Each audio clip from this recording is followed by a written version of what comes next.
नमस्कार, स्वागत है आपका ईटी नाउ स्वदेश की खास पेशकश में। आज हम बात करने वाले हैं गोल्ड हॉलमार्किंग को लेकर, क्योंकि कभी भी आप गोल्ड या गोल्ड ज्वेलरी खरीदारी करते हैं तो सबसे बड़ी चिंता आपके लिए क्या रहती है, वो है प्योरिटी को लेकर। कितना शुद्ध हमारा सोना है ये जानने की कोशिश हर कोई करता है, लेकिन अब सवाल हो ये है कि प्योरिटी जानने के लिए किस तरह का प्रोसेस है, हॉलमार्किंग कैसे किया जाता है, किस तरह से आपके पास ज्वेलर्स के पास वो हॉलमार्क किया हुआ सोना पहुंचता है, पूरा प्रोसेस आज हम बताने वाले हैं। मैं हूं मुंबई के लोअर परेल इलाके में जीएन हॉलमार्किंग सेंटर में, जहां पर पूरा प्रोसेस किया जाता है गोल्ड ज्वेलरी को लेकर। गोल्ड के किसी भी ऑर्नामेंट, किसी भी गोल्ड के कोई भी आर्टिकल पे किस तरह की हॉलमार्किंग की जाती है, किस तरह से HUID नंबर दिया जाता है और फिर एक प्योर सोना आपके पास पूरी तरह से सर्टिफिकेट के तौर पर, सर्टिफिकेट के साथ आपके पास आता है। पूरा प्रोसेस समझेंगे। जीएन हॉलमार्किंग सेंटर के क्वालिटी मैनेजर हमारे साथ है सुधीर शिंदे जी। सर, स्वागत है। और इस हॉलमार्किंग सेंटर के बारे में आपको बता दूं कि ये जीएन हॉलमार्किंग सेंटर देश के हॉलमार्किंग एसोसिएशन ऑफ इंडिया के जो प्रेसिडेंट है उदय शिंदे हैं, वो इस हॉलमार्किंग सेंटर के फाउंडर है। और इस हॉलमार्किंग सेंटर की क्षमता यही है कि ये एक दिन में 3000 पीस को यहाँ पर हॉलमार्क किया जा सकता है। सुधीर जी, शुक्रिया, आपने वक्त दिया और लंबा समय भी मैं आपसे लूंगा। सबसे पहला, अगर कोई ज्वेलर आपके पास आता है अपनी ज्वेलरी लेकर हॉलमार्क कराने के लिए, तो सबसे पहला काम आप क्या करते हैं? सबसे पहला काम तो हम रिसेप्शन डेस्क के आपको समझा सकते हैं, जो भी करना है देख लेते हैं। जी आइए। ये रिसेप्शन डेस्क क्या है, आप क्या काम कर रहे हैं सर? ये ज्वेलरी रिसीव कर रहा हूँ, जो कस्टमर से आती हैं वो रिसीव कर रहा हूँ यहाँ पे। तो अगर कस्टमर आपको अगर भेज रहे हैं ज्वेलरी, तो क्या वो प्योर, कितना प्योरिटी, वजन सब लिख के भेजते हैं आप? हाँ बिल्कुल है। जिस तरह जैसे कि ये हैं, लिख के देते हैं पूरा कि ये 2 पीस हैं, इतना वजन है इसका, इतनी प्योरिटी है, वो सब लिख के आती है। ओके, यानी जो कंज्यूमर्स होंगे या जो ज्वेलर्स होंगे उन्होंने तो अपनी तरफ से सब कुछ लिख दिया है, लेकिन ये हॉलमार्किंग सेंटर है, अब इनका काम यहाँ से शुरू होता है जांच करने का। फिर आप कैसे करते हैं? अब BIS का ये पोर्टल दिख रहा है। हाँ, इस पे यहाँ मैं पर क्या काम कर रहे हैं? इस पे मैं रिक्वेस्ट जनरेट कर रहा हूँ। जैसे कि ये रिक्वेस्ट जनरेट करूंगा, उसके बाद मैं अंदर क्वालिटी मैनेजर के पास ये ज्वेलरी दूंगा। ओके, तो रिक्वेस्ट में क्या क्या चीजें आप डाल रहे हैं? रिक्वेस्ट में जैसे कि 2 बैंगल्स हैं, उसको 2 बैंगल्स जितनी प्योरिटी उन्होंने डिक्लेयर की है वो प्योरिटी, और उसको डाल के वो पार्टी का नेम RP बैंगल्स करके हैं। ओके, बिल्कुल मैं समझ गया। ये रिसेप्शन सेंटर है, तो यहाँ पर सिर्फ ये दिखाया जाता कि उन्होंने जो चीज़ें डिक्लेयर की है क्या वाकई वो सही है कि नहीं। उन्होंने 2 पीस बैंगल लिखा है, जो प्योरिटी लिख के भेजा है 18 कैरेट, वो 18 कैरेट है कि नहीं, वो सब वही अपनी तरफ से वही सेम चीज़ वहाँ पे दर्ज कर दी है रिसेप्शन पे, उन्होंने रिसीव किया। अब आगे के प्रोसेस के लिए उन्होंने आगे भेजा, लेकिन उसके बाद का प्रोसेस होता है कि वो लोग अब चेकिंग की प्रोसेस आगे करेंगे। वो तो ज्वेलर्स की तरफ से, कंज्यूमर्स की तरफ से जो दिया गया था वो उन्होंने रिसीव किया, एज इट इज़ लिख के। अब आगे का क्या प्रोसेस होता है? सुधीर जी आइए, आगे ले चले हमें। आइए, इसके बाद ये हमारा क्वालिटी मैनेजर के पास चला आता है वेरिफिकेशन के लिए। वो भी किस तरह से वेरीफाई करते हैं ये भी आपको समझा देंगे। ओके, आप क्या कर रहे हैं, किस तरह से आप वेरीफाई करते हैं? सर, उधर से जो माल आता है इधर हम QM डेस्क में वो रिक्वेस्ट डाला होता है, उसमें हम वो लॉगिन करके उसको जो रिक्वेस्ट डाला है वो सही है कि नहीं, वो के प्योरिटी पीसेस वो जो सही है कि नहीं देखते हैं, और उसके बाद में वो जॉब हम क्रिएट करते हैं। जैसे कि ये जॉब जैसा बना है, उधर से आया रिक्वेस्ट नंबर, जैसे हम उसका प्योरिटी पीसेस और उसका वेट जो है देखते हैं, और उसके बाद उसका जॉब बनाते हैं। ओके, यानी यहाँ से जो रिसेप्शन डेस्क से जो डिक्लेयर होके आया है, ज्वेलर्स की तरफ से जो डिक्लेयर होके आया है, एज इट इज आप उसे चेक करते हैं, और उसके बाद का यहाँ तक तो अभी तक कुछ भी चेक नहीं हुआ है। अब तक की जो चेकिंग है वो ज्वेलरी की तरफ से, ज्वेलर्स की तरफ से जो डिक्लेयर किया गया है वही हुआ है, लेकिन अब आगे आप लोग चेक कैसे करेंगे, वो प्रोसेस कहाँ से शुरू होगा? ये जो जॉब बनता है ना सर, ये जॉब बनने के बाद ये जो एक्सरेप मशीन है, एक्सरेप मैनेजर के पास जाते हैं उधर से। वो किधर है सर? सुधीर जी, आप मुझे ले चले, आप क्वालिटी मैनेजर हैं, आप बताएं कि कहाँ पर वो एक्सरे मशीन है जहाँ पर चेकिंग होती है कि कितना प्योर है, कैसे एक्सरे करते हैं, ये कौन सी मशीन है sir? This is X ray fluorescent machine, जो जिसके ऊपर अभी इसकी चेकिंग होगी। ये बंदा आपको करके दिखाएगा, जिसमें आपको पता चलेगा कि इसमें गोल्ड कंटेंट कितना है, सिल्वर कितना है, कॉपर कितना है, ये अभी सब आपको सामने स्क्रीन पे दिखाई देगा। तो आप देख सकते हैं ये जी, आप कुछ कह रहे थे सर? स्टार्ट करने का इधर से। ओके, स्टार्ट किया आपने, ज्वेलरी रख दिया था, दोनों बैंगल्स आपने रखा, अब स्टार्ट कर दिया मशीन को। हाँ। कितने सेकंड में ये कर लेगी, एक्सरे हो जाएगा? 30 सेकंड। 30 सेकंड आप देख सकते हैं कि काउंटडाउन शुरू है मशीन में। जैसे एक्सरे मशीन में इन्होंने डाला ये दोनों बैंगल्स को, और बैंगल्स के डालते ही इन्होंने स्कैनिंग शुरू कर दिया। वो ये पता करेंगे कि कितना इसमें प्योर सोना है, हाँ, और other बाकी मेटल्स की कितनी मिक्सिंग हुई है। ये रिजल्ट आपको जल्दी आने वाले हैं, 30 सेकंड के अंदर ये रिजल्ट पूरा दे देगा, और सबके साइंटिफिक कोड है उस हिसाब से वो परसेंटेज बता देगा। किस तरह के साइंटिफिक कोड लेकर आ रहे हैं, अगर आप जूम करके आप अगर यहाँ पर मैं आपको दिखाऊं तो यहाँ पर एयू जो गोल्ड का कोड है वो 93% दिख रहा है, यानी इसमें 93% इसमें सोना है। और एजी जो कोड दिख रहा है वो है सिल्वर का, यानी 4% उस बैंगल में चांदी मिली हुई है, और सीयू है कॉपर का है, और 2.98% कॉपर है, यानी 93% सोना और सिल्वर और कॉपर 7% के आसपास है। मैं बिल्कुल सही हूँ? आप साइंटिफिक मैनेजर हैं, आप बताएं। हाँ सही। तो इसके बाद का प्रोसेस क्या होगा? क्या एज इट इज यही चीजें आप डिटेल्स में आप डाल देंगे? हाँ तो आपने देखा कि जो एक्सरे मशीन में जो 2 बैंगल्स डाली गई हुई थी उसमें 93% सोना निकला इस एक्सरे मशीन के जरिए, और बाकी 7% चांदी और कॉपर की मिक्सिंग हुई है। जैसा ज्वेलर्स ने डाला था वो अब तक मैच करता आ रहा है। अब अगला प्रोसेस सुधीर जी क्या होता है? इसके बाद से ये सीधा क्वालिटी मैनेजर के पास चला आता है। क्वालिटी मैनेजर इसको सैम्पलिंग के लिए भेज देता है, ताकि इसमें से एग्जैक्टली गोल्ड उसमें से निकाल के उसको हम लोग टेस्टिंग करते हैं। ओके, फिर से इसमें से गोल्ड, फिर गोल्ड कैसे निकालेंगे? इसमें सैम्पलिंग प्रोसेस होती है, इसको स्क्रैप करके हम लोग इसमें से गोल्ड तो निकालते कितनी मात्रा आप गोल्ड की निकालते हो? हैं। अराउंड 300 से 350 मिली इसमें से गोल्ड निकलेगा। 300 से 350 मिली। अगर उसे ग्राम में अगर कन्वर्ट करें तो कितना? 350 मिली बहुत ही नॉमिनल होता है। नॉमिनल होगा, एक सैंपल के तौर पे इसको निकालते हैं, और इसके बाद इसका फायर असे होता है। सर एक और सवाल मेरे से रह गया था, वो था कि एक्सरे मशीन में अगर आपने तो बैंगल डाला छोटा है, अगर चेन हो, चेन तो काफ़ी बड़े होते हैं, अलग अलग लेयर होते हैं, पता चला कि एक्सरे मशीन ने 2 लेयर को तो पकड़ा और बाद में साइड में अगर कोई और मेटल हो, कैसे पकड़े? बंदा एकदम ट्रेन हो जाता है, जब सालों से काम करता है वो अपने हिसाब से वो सब देख लेता है कहाँ पे क्या करते होंगे, कैसे पकड़ते होंगे अगर बहुत सारे उसमें चेन में अगर बहुत सारे लेयर्स होते हैं? शोल्डर देखता हूँ, चेन देखता हूँ, दो ज़्यादा डिफरेंस आएगा ना तो मेल्टिंग करने के लिए देता हूँ, उसका सैंपल निकालने के लिए। ओके, तो आपने देखा कि एक्सरे मशीन है, इस मशीन के जरिए पूरी तरह से स्कैनिंग हो गई कि कितना गोल्ड और कितनी उसमें कॉपर और चांदी की मिक्सिंग हुई थी। अब अगले प्रोसेस की तरफ चलेंगे। सुधीर जी अब बताएं कि उसके बाद आप क्या करते हैं? क्या इसी से आप सेटिस्फाई हो जाते हैं या अभी और भी चेकिंग होगी? इसको सिर्फ प्री एलिमिनरी ऐसे बोलते हैं। ओके, पता चलता है कि क्या इसमें कितना कंटेंट है, कैसे है, जो डिक्लेयर किया है वो हिसाब से इसमें सोना है या नहीं है। इसके बाद ये चला जाता है सैम्पलिंग के लिए। सैम्पलिंग के लिए कहाँ पर जाते हैं वो जगह बताएंगे सर? ये हमारा सैम्पलिंग डिस्क, यहाँ पे सब सैम्पलिंग होता है। ये सोना यहाँ से ये सैंपल 350 मिली सैंपल निकाल के फिर वो असे मास्टर के पास चला जाता है। स्क्रैप में जो ये सैंपलिंग निकाल रहे हैं वो यहाँ से निकाला जा रहा है? जी, यहाँ से निकलता है। वो जो मामूली जो अब निकाला जाता है एक सैंपल के तौर पर, ताकि उसकी फिर से जांच की जाती है। जी, तो ये जो स्क्रैप निकलेगा वो असे मास्टर के पास चला जाएगा। तो ये इस तरह से स्क्रैप निकाल के आपको वापस देते हो? जी जी जी। तो वहां पर ले चले जहां पर स्क्रैप निकल के सर चल रहा है। तो आपने देखा पहला प्रोसेस क्या था, रिसेप्शन पे आया, रिसीव किया, फिर आगे इन्होंने जॉब क्रिएट किया, फिर एक्सरे मशीन में जाकर इन्होंने स्कैनिंग की, प्योरिटी का पता लगाया, फिर आके सैम्पलिंग के इन्होंने क्या किया, स्क्रैप के लिए कुछ मात्रा एकदम मिलीलीटर में वो हल्का उन्होंने मात्रा निकाला, और फिर से वापस से अगले प्रोसेस की तरफ इन्होंने गोल्ड को भेज दिया है कि वो प्रोसेस कैसे होता है। हमारे साथ सैम्पलिंग के लिए यहाँ पे मौजूद हैं। अब सैम्पलिंग के लिए असेइंग मास्टर के पास आ चुका है। आप मैम क्या करेंगे अब असेइंग के लिए? जो स्क्रैप जो आया है, गोल्ड की इतनी मात्रा जो आई है, उसे कैसे पता करेंगे? जो स्क्रैप आता है उसका मैं पहले वेइंग करूँगी, पहले उसका वजन करूँगी, फिर उसका मैं पाउच बनाऊंगी कि कौन से जॉब नंबर है वो सब लिखकर उसका एक पाउच बना कर फिर उसको मेल्टिंग के लिए लेके जाऊंगी। मेल्टिंग के लिए अब सर सुधीर जी अब मेल्टिंग की तरफ अगर जाते हैं तो आइए बताइए क्या क्या प्रोसेस होता है मेल्टिंग में, और फिर से उसके जरिए प्योरिटी क्या पता लगता है? जी आइए। हाँ, तो ये आप लैब देख सकते हैं। पूरा हॉलमार्किंग के लिए जो पूरा प्रोसेस है काफ़ी लंबा प्रोसेस है। सर अब जो स्क्रैप आपने लाया है गोल्ड का, वो कैसे यहाँ पर पहला प्रोसेस अब यहाँ से क्या होगा, एक एक करके बताइएगा सर।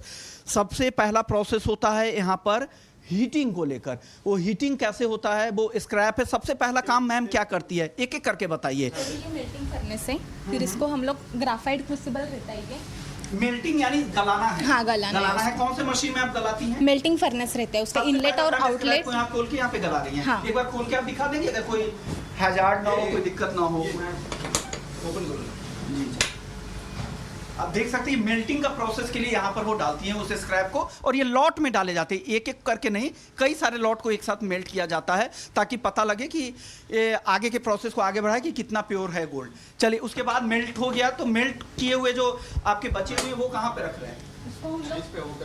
बटन्स बनाते हैं उसके, मतलब उसको थोड़ा सा हैमर के साथ उसके बटन्स बनाते हैं, फिर उसका स्ट्रिप निकालते हैं, क्योंकि वो होमोजेनियस मिक्सचर होना चाहिए, एक मतलब एकजुट होना चाहिए वो। ओके, मतलब एक हाँ, ही क्लास का होना रोलिंग चाहिए, मशीन homogeneous रहता है, होना। जी जी। वो एकजुट होना चाहिए, इसके लिए फिर उसको हम लोग रोल करते हैं, रोल करके फिर से वो XRF के लिए हम लोग देते हैं कि उसका उस गोल्ड में कितना प्यूरिटी है, कितने कैरेट का है, उसका एक अंदाज वैल्यू मतलब निकालते हैं हम लोग कि वो कितने कैरेट का है। फिर उसके बाद नेक्स्ट प्रोसेस नेक्स्ट प्रोसेस कहाँ क्या होता है फिर उसके नेक्स्ट प्रोसेस उसके 2 सैंपल्स निकाले जाते हैं, मतलब जॉब वाइज उसका जो एक गोल्ड के 400 मिली सैंपल का उसके 2 सैंपल्स निकाले जाते हैं, फिर उसका क्यूपिलेशन होता है। Cupellation क्या होता है मैम? क्यूपिलेशन मतलब उसके अंदर प्रेजेंट हुआ मेटल रहता है, वो ऑक्सीडाइज हो जाता है, मतलब सिर्फ उसमें रहता है सिल्वर और गोल्ड प्रेजेंट रहता है। फिर उसके बाद उसका एसिड प्रोसेस होता है, फिर उस एसिड में नाइट्रिक एसिड रहता है, वो सिल्वर को एक्सट्रैक्ट कर लेता है, मतलब वो मतलब एब्जॉर्ब कर लेता है उसको। फिर उसके बाद अपनों को प्रीसियस मेटल मिल जाता है, मतलब वो गोल्ड रहता है, जो फाइननेस रहती है ना गोल्ड का वो मिल जाता है, वो कितने कैरेट का है गोल्ड। ओके। और सुधीर जी, जो स्क्रैप आप निकालते होंगे तो कैसे निकलता होगा? पूरा स्क्रैप एक ही तरफ से निकाले जाते हैं कि अलग अलग हिस्से से स्क्रैप निकालते हैं? अलग अलग हिस्से से निकलते हैं, कि जैसे ज्वेलरी आर्टिकल है वो हिसाब से सैंपल निकलता और है। कितना वक्त लगता होगा ये पूरे प्रोसेस को इतने लैब से गुजरने में? इतना पूरा सा प्रोसेस होने कम से कम 5 से 6 घंटे निकल जाते हैं। मतलब एक आर्टिकल में 5 से 6 घंटे का? हाँ, उतना तो समय जाता ही है सर। ओके, लेकिन आप लॉट में करते होंगे? लॉट में करते हैं तो इसलिए थोड़ा सा ज़्यादा काम हो जाता ओके, है। तो एक साथ कई सारे लॉट की मेल्टिंग होती होंगी और बाकी प्रोसेस भी एक साथ ही होता होगा, इसलिए चीजें आसानी होती है। Correct sir. तो कितने आर्टिकल आप एक दिन में इस हॉल मार्किंग सेंटर में आप करते होंगे? हमारे कैपेसिटी के हिसाब से हम लोग 3000 के आसपास हम लोग काम कर लेते हैं। 3000 पीस आर्टिकल्स हम लोग हॉलमार्क कर सकते ओके, हैं। आपके पास कितनी 2 मशीन है? आपने बताया था कि आपके पास 2 मशीन है, 2 मार्किंग मशीन है और ये मेरा लैब सेटअप। ओके, लैब और 2 मशीन के जरिए आप दिन में 3000 की आप लोगों की कैपेसिटी है। और अगर हॉल मार्किंग में कॉस्ट क्या आती होगी, कितना कॉस्ट लगता होगा अगर एक पीस अगर कोई हॉल मार्क कराने के लिए आ रहा है तो? उसके लिए गवर्नमेंट का प्रिस्क्राइब रेट लिखा हुआ है 45 रुपया प्लस सर्विस टैक्स। ओके, 45 रुपए प्लस GST जो 18% है वो देना पड़ता है। ये गोल्ड के लिए है। जितनी भी बड़ी ज्वेलरी हो, छोटी हो, सबके लिए सेम ही लिए कि भले वो 1 ग्राम की हो या 100 ग्राम की हो, उसके लिए 45 प्लस GST। देना ही है। ओके सर, मैं कंज्यूमर हूँ, मेरे पास पुरानी ज्वेलरी है दादी का दिया हुआ, अगर मैं चाहता हूँ कि उसकी प्योरिटी जानना, जो क्योंकि ज्वेलर पे मुझे उतना भरोसा नहीं है जितना, क्योंकि ये आप BIS का ऐप है, BIS के अप्रूव्ड सेंटर है, तो यहाँ पर मैं कराना चाह रहा हूँ। तो अगर मैं अपनी ज्वेलरी घर की अगर यहाँ पर लेकर आता हूँ तो आप क्या मुझे प्योरिटी का सर्टिफिकेट देंगे? बिल्कुल देंगे। आप ज्वेलरी लेके आएंगे तो आपका सैंपल निकाल के हम उसका फायर असे करेंगे और उसके इसलिए हम आपको असेइंग सर्टिफिकेट जो आता है बाकायदा हमारे सेंटर के नाम से आपको असे सर्टिफिकेट देंगे। ओके, अगर मैं उस सर्टिफिकेट को लेकर अगर ज्वेलर के पास जाता हूँ कि ये मुझे इस GN हॉल मार्किंग सेंटर की तरफ से ये जारी किए गए हैं, ये मेरा गोल्ड है, तो क्या उसके आधार पर मुझे वो रीसेल कर पाऊंगा? बिल्कुल कर पाएंगे, क्योंकि हम government authorise hallmarking using hallmarking centre है। सर आइए, लेकिन अब क्वालिटी की जांच अगर किसी को करनी है, ACID का जो नंबर जो आप देते हैं, जो यूनिक आइडेंटिफिकेशन नंबर आजकल 6 डिजिट का चल रहा है, BIS ने क्या है कि 6 डिजिट अनिवार्य अब कर दिया है, तो वो सब कैसे होता है वो भी बता दीजिएगा। और BIS केयर ऐप पर भी आपसे मैं जानकारी लूंगा। सर आइए चलते आगे की तरफ। अब तक आपने देखा कि गोल्ड आर्टिकल्स का किस तरह से एक्सरे मशीन से लेके पूरे लैब में किस तरह से जाँच प्रक्रिया चली, किस तरह से उसकी प्योरिटी की टेस्टिंग हुई। प्योरिटी की टेस्टिंग के बाद अब सवाल होता है जो 6 डिजिट का जो नंबर HUID जिसे हम बोलते हैं हॉलमार्क का जो यूनिक आइडेंटिफिकेशन नंबर होता है, वो कैसे जनरेट होता है? क्या वो हॉलमार्किंग सेंटर की तरफ से जनरेट किया जाता है या सर BIS ऐप की तरफ से सुधीर जी जनरेट किया जाता है? हॉलमार्किंग सेंटर की तरफ से कुछ भी नहीं होता है, ये सारा प्रोसेस BIS के पोर्टल पे होता है और ये प्यूरिटी टेस्ट होने के बाद BIS पोर्टल से ही HUID जनरेट होती है। वो कैसे होती है हमको बताएंगे। ओके, HUID कैसे जनरेट होता है सर? जब वो फायर असाइन का रिपोर्ट आता है कि वो प्योरिटी जो दिया है वो वही सही है, उसके बाद ये पोर्टल में आता है, HUID जनरेट करके एक फोल्डर आता है, उसमें जाते हैं हम और ये जो जनरेट का HUID जो ये है हाँ टैब है, उसको हम जनरेट करते हैं। उसके बाद जो HUID दिखता है वो हम ऐसे ही लेते हैं। आ गई है। तो ये आप देख सकते हैं कि HUID नंबर आप देख सकते हैं, 6 डिजिट का नंबर। ये पहला नंबर में देखिए 9HQ296। इस HUID के जरिए आप ये भी जांच कर सकते हैं कि कहाँ पर ये गोल्ड की मैन्युफैक्चरिंग हुई है, कौन सा असेइंग सेंटर है, कौन हॉलमार्किंग सेंटर है, कौन से ईयर में बना है, किस तरह की प्योरिटी है। अगर आप BIS केयर के ऐप पर अगर आप जाएंगे, मैं आपको सुधीर जी आपसे BIS केयर ऐप के बारे में भी जानकारी, आपने BIS की तरफ से तो HUID जनरेट हो गया, वो भी आप ज्वेलरी पे आगे डाल देंगे, वो भी मैं समझूंगा, लेकिन BIS केयर ऐप पर कैसे जानकारी मिलेंगी? BIS केयर ऐप के जरिए सर बताइए क्या कैसे प्रोसेस है? BIS केयर ऐप हमने खोल के यहाँ पे HUID नंबर डाला और देखिए ये पूरी डिटेल्स आ गई है। HUID नंबर जो था NHQ296, तो ज्वेलर का रजिस्ट्रेशन नंबर आप देख सकते हैं। साथ ही असेइंग एंड हॉलमार्किंग सेंटर है GN हॉलमार्किंग, जहाँ पर इसकी हॉलमार्किंग हुई है। साथ ही AC रिकॉग्निशन नंबर भी यहाँ पर आप देख सकते हैं और एड्रेस है कहाँ पर ये हॉलमार्किंग सेंटर है, उसका पूरा पता यहाँ पर दिया हुआ है कि लोअर परेल मुंबई का जो हॉलमार्किंग सेंटर है GN हॉलमार्किंग सेंटर, उसका एड्रेस है। फिर आर्टिकल है, मतलब ये गोल्ड का ये टाइप क्या है, तो ये ब्रेसलेट है। और डेट ऑफ हॉलमार्किंग, मतलब किस साल किस तारीख को इसकी हॉलमार्किंग हुई थी, तो 26 मई को इसकी हॉलमार्किंग हुई थी। प्योरिटी देखिए 22K916, यानी 22 कैरेट की ये ज्वेलरी थी। 916 यानी इसमें 91.6% गोल्ड ज्वेलरी है, गोल्ड है, और बाकी का जो परसेंटेज है वो बाकी मेटल्स यहाँ पर मिक्स किए हुए हैं। तो आप पूरा देख सकते हैं। BIS केयर ऐप आप अगर आप रखें तो HUID नंबर से सब कुछ ट्रैक कर सकते हैं। अगर आपको कुछ लग रहा है कि कोई दिक्कत है, कुछ गड़बड़ी ज्वेलर्स की तरफ से हो रही है, तो यहाँ पर कंप्लेन भी आप कर सकते हैं, अपनी HUID को वेरीफाई कर ले। तो HUID जो है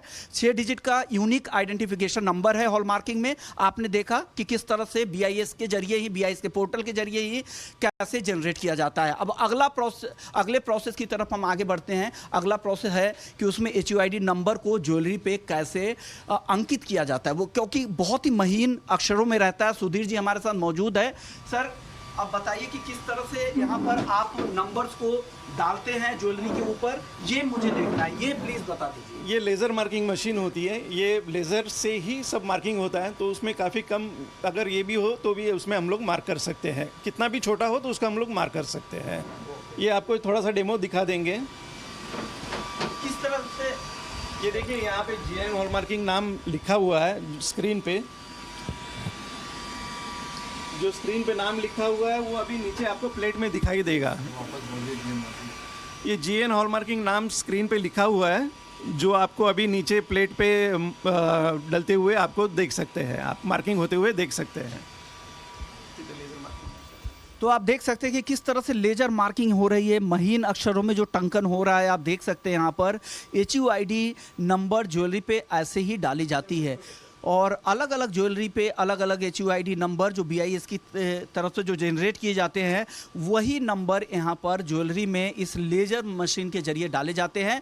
ज्वेलरी कितनी भी पतली, कितने भी छोटे हो, आसानी से इस लेजर मशीन के जरिए यहाँ पर HUID नंबर को डाल दिया जाता है। उसी नंबर के जरिए आप अगर बहुत छोटी ज्वेलरी है, वहाँ पर अगर आप वो HUID नंबर नहीं देख पा रहे हैं, तो मैग्नीफाइंग ग्लास के जरिए आप उस नंबर्स को देख लें और फिर उस नंबर को BIS केयर ऐप पे डालकर उसका वेरिफिकेशन भी आप कर सकते हैं। यानी किसी भी वजन की ज्वेलरी का पूरा वेरिफिकेशन आप यहाँ पर हो जाता है। तो आपने देखा पूरा प्रोसेस, किस तरह से हॉलमार्किंग का पूरा प्रोसेस है, किस तरह से एक्सरे मशीन में इसकी चेकिंग होती है, फिर उसके लैब में जाके उसकी टेस्टिंग होती है स्क्रैप के जरिए, फिर उसके बाद BIS के ऐप के जरिए, BIS के पोर्टल के जरिए वहाँ पर HUID नंबर जनरेट किए जाते हैं। फिर नंबर जनरेट करने के बाद ये ज्वेलरी को यहाँ पर वो नंबर यहाँ पर डाले जाते हैं। तो ये पूरा प्रोसेस आपने समझा है हॉलमार्किंग को लेकर। तो ये पूरी प्रक्रिया है और आपको बता दें कि एक एक ज्वेलरी की आजकल हॉलमार्किंग होती है। सुधीर जी, एक मेरा और सवाल था कि पहले मैं सुनता था बहुत सारे ज्वेलर करते क्या थे, जो हॉलमार्किंग सेंटर पे जाते थे, जब तक हॉलमार्किंग अनिवार्य नहीं था, उस समय होता क्या था कि वो सैंपल उठा के 100 पीस अगर ज्वेलरी लाते थे तो 10 पे करा लिया, 90 को उसी आधार पर ले लिया। लेकिन ऐसा तो अब नहीं है। क्या ऐसे अभी होने की कोई गुंजाइश बची नहीं है, क्योंकि हर पीस का जो भी टेस्टिंग जो आपने देखा है एक्सआरएफ मशीन पे, उसको हमें एक्सआरएफ मशीन पे रखना ही पड़ता है, तभी जाके वो पोर्टल पे अपलोड होता है। ओके, मानी एक एक पीस की हॉल मार्किंग होती है, कोई सैंपल यहाँ पे काम नहीं करेगा कि एक को उठा लिया 9 को छोड़ दिया 10 में से। अब पूरी की पूरी यहाँ पर हॉल मार्किंग होती है। सर बीआईएस के अधिकारियों की तरफ से क्या यहाँ पर कुछ इस तरह के चेक वगैरह के लिए लोग आते हैं सेंटर पे? बिल्कुल बिल्कुल, बीआईएस की तरफ से हमेशा रैंडम चेक होता है, ऑडिट्स होते हैं उनके, और यहाँ पे आके वो देख लेते हैं कि हम लोग ढंग से काम कर रहे हैं या कोई गलत काम कर रहे हैं। अगर गलत काम कर रहे हैं, पकड़ में आ जाते हैं, तो हमारा सेंटर बंद हो जाता है। ओके, अब तक देश में कितने सारे हॉल मार्किंग सेंटर्स होंगे सर रजिस्टर्ड, जो बीआईएस रजिस्टर्ड है? अभी 1400 के आसपास है, अभी और भी बढ़ रहे हैं। और देश में 288 जिलों में अनिवार्य हॉल मार्किंग हो चुकी है और सरकार की योजना है कि जल्द से जल्द आने वाले समय में पूरे देश में हॉल मार्किंग हो। गोल्ड को लेकर तो तेजी से हॉल मार्किंग हो रही है और इस तरह के नियम अब चांदी में भी जल्द आने की उम्मीद कंज्यूमर्स भी कर रहे हैं। शुक्रिया सर, आपने वक्त निकाला और पूरा प्रोसेस बताया कि हॉल मार्किंग होती क्या है। और आज से अब जब हॉल मार्किंग सेंटर के बारे में आपने देख लिया, आपके भी शहर में हो सकता है हॉल मार्किंग सेंटर।